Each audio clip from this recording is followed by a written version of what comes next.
UP सरकार की bulldozer नीति भले ही बीजेपी के अन्य प्रदेश के मुख्यमंत्रियों ने उठाई हो और उस नीति पे काम करते रहे हो, लेकिन सुप्रीम कोर्ट ने उन्हें झटका दिया है और कहा है किसी भी आरोपी का घर नहीं तोड़ा जा सकता। इस मुद्दे पर बात करने के लिए समाजवादी पार्टी के वरिष्ठ नेता उदयवीर जी हमारे साथ मौजूद हैं। सर, सुप्रीम कोर्ट ने जिस तरीके से झटका गवर्नमेंट को दिया है, इस नीति को किस तरीके से आप देख रहे थे और आगे की क्या रणनीति? हम लोग का शुरू से कहना था, अपराध नियंत्रण के लिए अपराधियों पर कार्रवाई होनी चाहिए। माहौल बनाने के लिए, राजनीतिक बंदर बांट करने के लिए, पोलराइजेशन करने के लिए किसी का घर गिराना, आरोप किसी पे दूसरे का घर गिरा देना, एक झूठी और निकम्मी सरकारी कर सकती है। सुप्रीम कोर्ट में भी ये सरकार ये नहीं कह रही कि हमने आरोपी का घर गिराया है। ये सरकार कहती है कि हमने तो शहर विकास के जो नियम है उसके हिसाब से कार्रवाई की है। और अखबारों में, टीवी पे, मीडिया पे मुख्यमंत्री छाती ठोक ठोक के कहते हैं कि हमने आरोपी का घर गिराया है।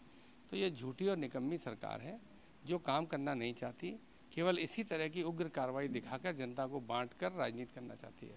सुप्रीम कोर्ट ने इसके चेहरे से नकाब खींच लिया है। अगले सवाल मेरा कि आज सीएम मैनपुरी थे, जहां समाजवादी पार्टी के प्रमुख का घर भी, उन्होंने कई आरोप लगाए कि विकास नहीं होता था, मैनपुरी कन्नौज का विकास अब हो रहा है। योगी जी को मैनपुरी और कन्नौज जाके शर्म से डूब मरना चाहिए।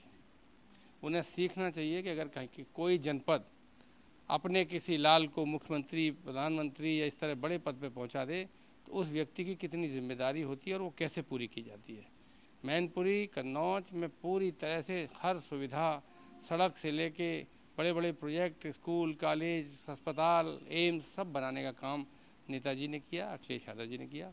वो अपने गोरखपुर में जब तस्वीरें आती हैं कि लोग बारिश में नाव चलाते हैं या मेट्रो नहीं बन पाई आज तक, तो ये शर्म आनी चाहिए। लेकिन जिस मुख्यमंत्री को देखना ही नहीं, सिर्फ बोलना है, सोचना ही नहीं, सिर्फ बोलना है, ऐसे मुख्यमंत्री के बारे में क्या कहिए। बस वो भाषण देना जानते हैं, काम के नाम में, काम करने में उनका कोई भी रुचि नहीं है। एक अंतिम सवाल, आरएसएस का एक बयान आया कि जाति जनगणना होनी चाहिए, नहीं होनी चाहिए, लेकिन राजनीति नहीं होनी चाहिए।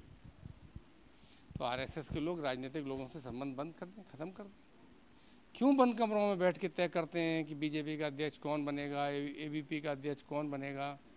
ये झूठे और मक्कार किस्म के लोग होते हैं जो दो तरह की बातें करते हैं, काम कुछ और करते हैं, बातें कुछ और करते हैं।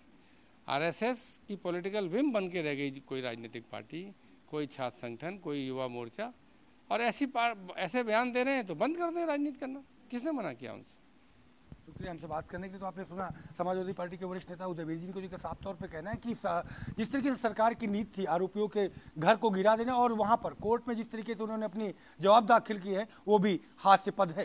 कैमरा पर्सन अरविंद कुमार के साथ संजय प्रताप सिंह, भारत समाचार, लखनऊ।